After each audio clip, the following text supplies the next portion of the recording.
आज प्रधानमंत्री नरेंद्र मोदी जी ने आईईसीसी परिसर में स्थित कन्वेंशन सेंटर को भारत मंडपम नाम देकर देश को समर्पित किया।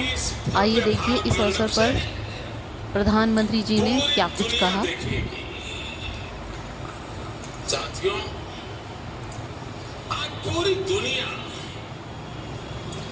इंटरकनेक्टेड है और वैश्विक स्तर पर विभिन्न कार्यक्रमों और समिट्स की श्रृंखला लगातार चलती रहती है। ऐसे कार्यक्रम कभी एक देश में तो कभी दूसरे देश में होते हैं। ऐसे में भारत में देश की राजधानी दिल्ली में अंतर्राष्ट्रीय स्तर का बहुत ही जरूरी था। पुरानी व्यवस्था 21वीं सदी के भारत के साथ कदम ताल नहीं कर पा रही थी।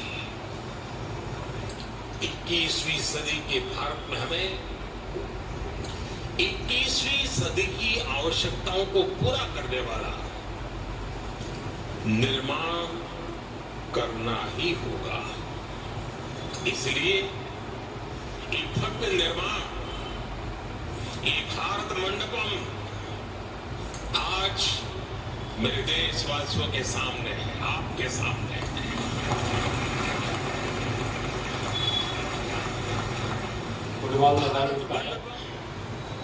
भारत मंडपम देश में कॉन्फ्रेंस टूरिज्म का बहुत बड़ा जरिया बनेगा।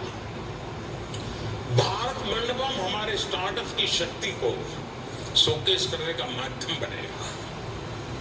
भारत मंडपम हमारे सिनेमा जगत, भारत मंडपम हमारे हस्तशिल्पियों, कारीगरों, बुनकरों के परिश्रम को प्लेटफॉर्म देने का एक महत्वपूर्ण माध्यम बनने वाला है।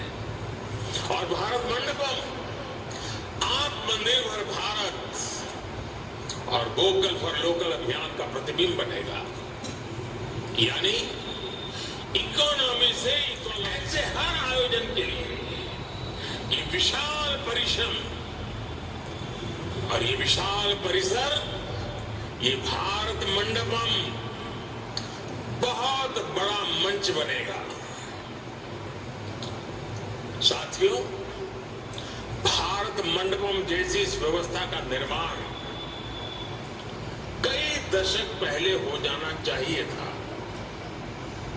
दुनिया में किसी देश में अगर एक ओलंपिक समिट होता है,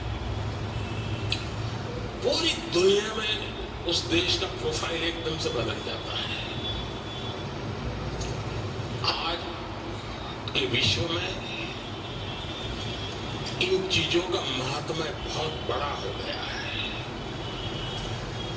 और देश का प्रोफाइल भी बहुत मायने रखता है। और ऐसी ही व्यवस्था है जो कुछ न कुछ उसमें वैल्यू एडिशन करती है। लेकिन हमारे देश में कुछ अलग सोच के लोग भी हैं, नकारात्मक सोच वालों की कोई कमी तो है नहीं हमारे यहाँ। इस निर्माण को रोकने के लिए भी नकारात्मक सोच वालों ने क्या क्या कोशिशें नहीं की। खूब तूफान मचाए, अदालतों के चक्कर काटे, लेकिन जहां सत्य होता है वहां ईश्वर भी होता है।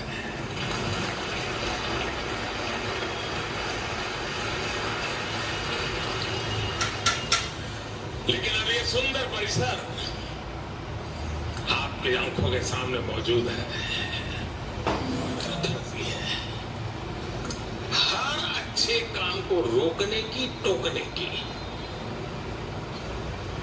अब आपको याद होगा जब कर्तव्य पथ बन रहा था तो न जाने क्या क्या कथाएं चल रही थी। फ्रंट पेज पर ब्रेकिंग न्यूज में क्या कुछ चल रहा था। अदालत में भी न जाने कितने मामले उठाए गए थे। लेकिन जब अब कर्तव्य पथ बन गया, वे लोग भी दबी जुबान में कह लेंगे यार अच्छा हुआ है, कुछ देश की शोभा बढ़ाने वाला है। कुछ समय बाद भारत मंडपम के लिए भी वो टोली खुल करके बोले या ना बोले, लेकिन भीतर से तो स्वीकार करेगी, और हो सकता है किसी एक समारोह में यहां आकर के लेक्चर देने भी आ जाएंगे।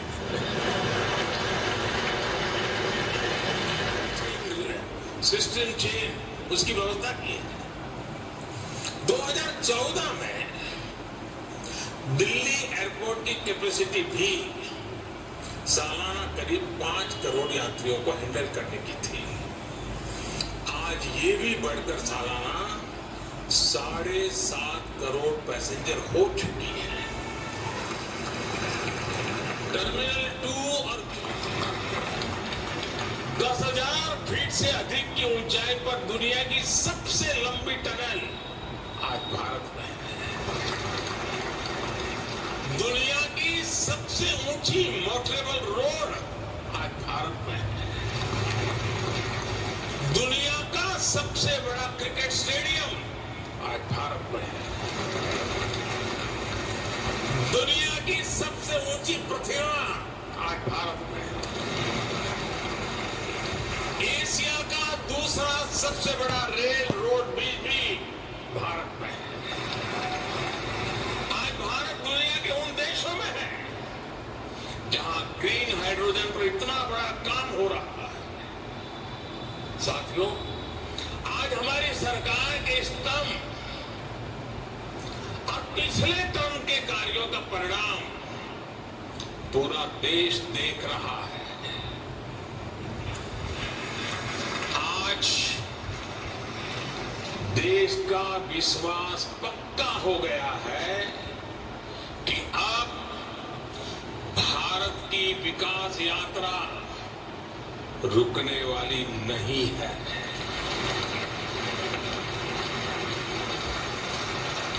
आप जानते हैं,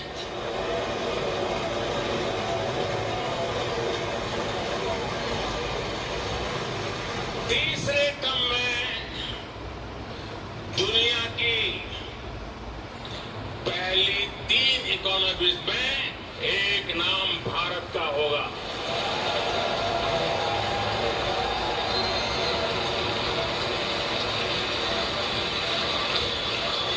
यानी तीसरे टर्म में पहली 3 इकोनॉमी में गर्व के साथ हिंदुस्तान खड़ा होगा। दोस्तों,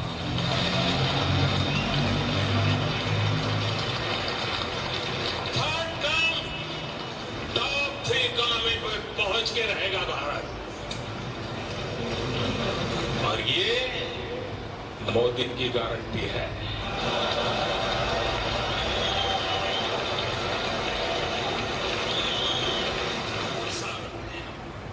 भारत में करीब करीब 40,000 किलोमीटर रेल लाइनों का इलेक्ट्रिफिकेशन हुआ है।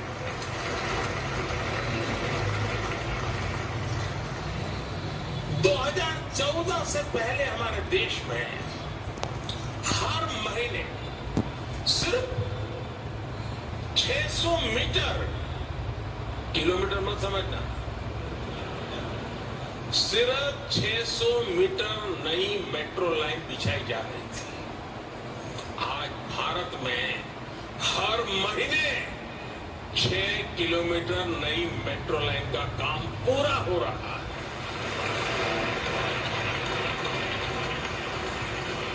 दो 2014 से पहले देश में 4 लाख किलोमीटर से भी कम ग्रामीण सड़कें थी।